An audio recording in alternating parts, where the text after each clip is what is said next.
Hey guys, Hunter with Injected Motorsports. 62-gallon Titan fuel tank on this LML Long Bed Duramax.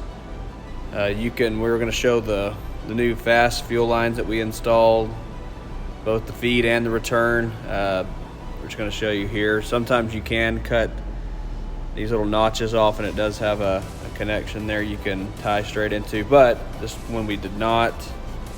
I'll show you here. We went straight around, used the factory lines here. We did the same method, cut those off, hose clamps on it. As you can see,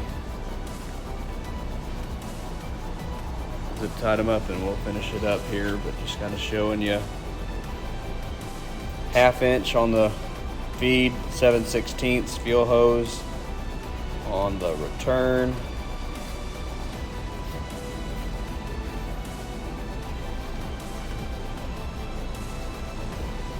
See, there you got your return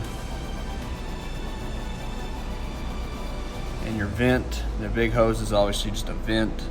The middle is your feed going into your Titan fuel tank.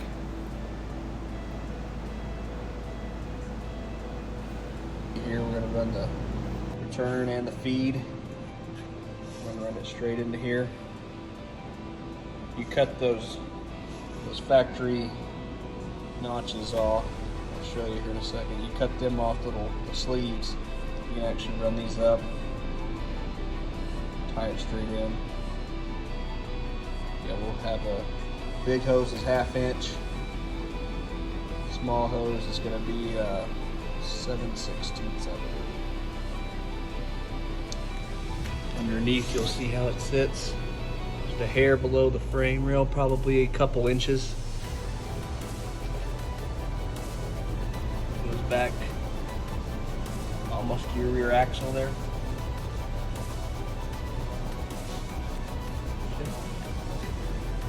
I'll do a finished product here when it's done.